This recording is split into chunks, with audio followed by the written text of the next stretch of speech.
What's up, everybody? Welcome back to the channel, and welcome back to another Chuck Norris November review, as we finally delve into some of the missing in action films, all three of which are found on this Ultimate Action collection.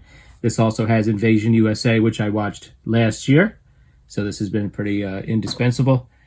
I'm finally reviewing a film for Chuck Norris November 2025 that I have the physical copies for, which is a kind of a nice thing. But what I'm doing today is I'm reviewing Missing in Action to the beginning first. Okay, so this was the second film that was released. It was the first one that was filmed. They filmed these back to back.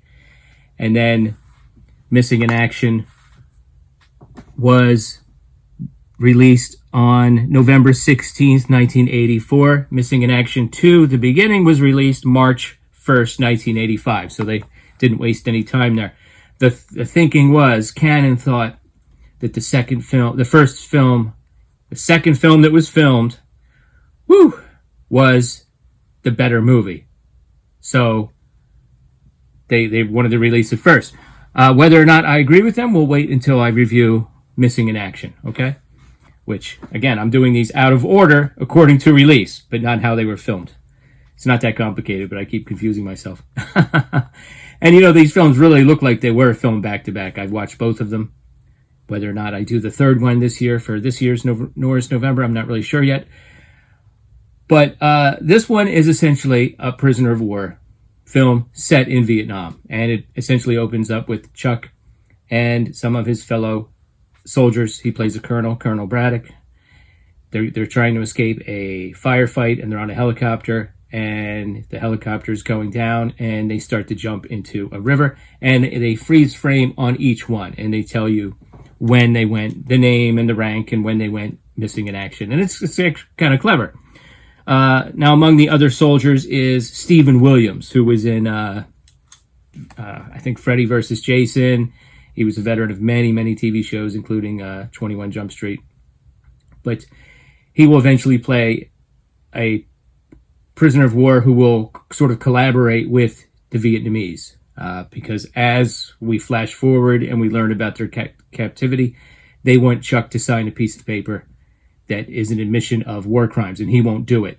So him and the rest of the POWs are treated rather harshly. We see that in the beginning. There's a few people are executed for little infractions. Somebody tries to escape, and there's a really, this was filmed in Mexico. It's a good substitute for Vietnam. I'd never been there. That's what it looks like to me. I was thinking they used the Philippines like they usually did, but apparently not. And it's a mountainous kind of area. There's one bridge that figures into a few scenes, and it's real high up, and somebody's trying to escape on the bridge, and they meet the business end of a flamethrower, and it's pretty brutal. Now, among the captors, you have the great, I think he's a great actor. He was a great actor, Soon Tek Oh, who I believe was in Good Guys Wear Black with Chuck. Very good Korean-American actor. Just tons of TV shows, many, many different roles on MASH, which is, he wasn't going to be on MASH just once, that was the rule back then. But he was around long enough to be on the original Kung Fu and then the New Adventures. He was in an HBO, made-for-HBO movie called Tailspin. It was about the Korean airliner that was shot down by the Soviets. So a very serious role, very kind of depressing and sobering movie. But he's a very good actor, and he's very good at action scenes too. So he's the commandant, and he's not afraid to dispense some physical justice on his own. He's like having a couple POWs around him with the weapons lowered doesn't scare him at all, because he'll taekwondo you down to size without hesitation. And one of the other guards is the Professor Toru Tanaka, who co-starred with Chuck in An Eye for an Eye. So he plays a sadistic guard, not surprisingly. And it's essentially just, about the conflict between the prisoners that want to resist and escape and the prisoner that Stephen Williams plays who wants to collaborate. And he realizes that, he's kind of expendable, and who knows, maybe he'll come around by the end. Meanwhile, the commandant, played by Soon Tek Oh, is also in the drug business, so he's got it's like a French mercenary contact who has a helicopter, which is going to come in handy. And his French friend is saying, just kill the prisoners. But, he's probably not allowed to because of his, he has orders to keep them alive, I would guess. But beyond that, he's just stuck on getting a confession from Chuck. It's just a battle of wills. And that's essentially the story. I mean, it's a pretty good, gritty POW story. And these guys really look like they were dirty and tired and wet and nasty. I mean, Chuck has got some red eyes in this movie. There's a scene where he watches someone getting executed, and Chuck, as I've said many times, he's not going to overplay it, but it's a pretty good, well-acted scene from Chuck. And yeah, these guys look like they kind of went through the ringer for a couple weeks. I mean, at one point, they were supposed to have a prop rat that Chuck was going to have in his mouth as an act of defiance. I won't really get into it, but they couldn't find one, so they used a real, actual dead rat. Yeah, yucks. And then there's another scene where Chuck has leeches all over him. Granted, they're on the outside of his uniform, but still.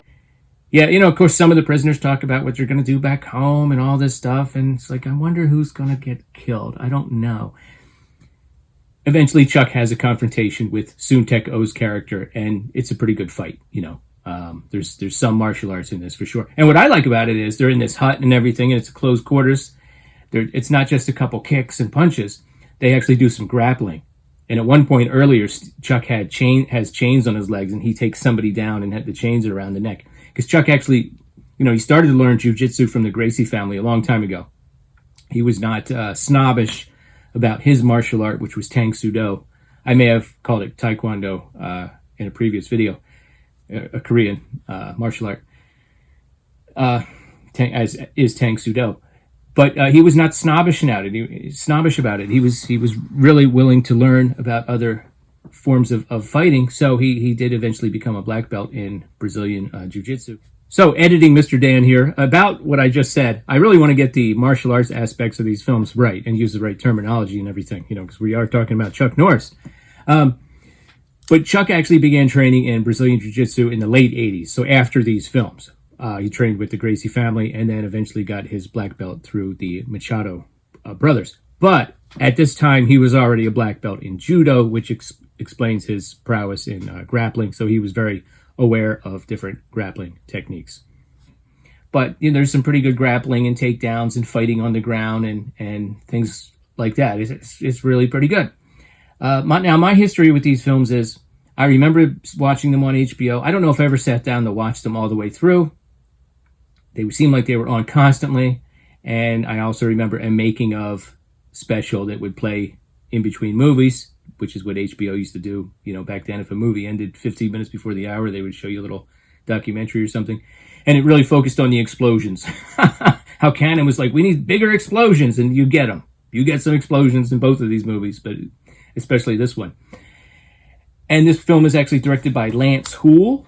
Okay, so he was actually the director of Steel Dawn, the Better Than It Should Have Been Steel Dawn, which I reviewed on the channel, if you want to check that out. So if you're like me and you haven't seen this in many years, or perhaps you never saw it all the way through, go ahead and check it out. I do recommend it. Let me know what your thoughts are in the comments below. And as I said, come back again for Missing in Action Part 2, the beginning, and I will tell you which one I prefer. Thanks a lot. Later.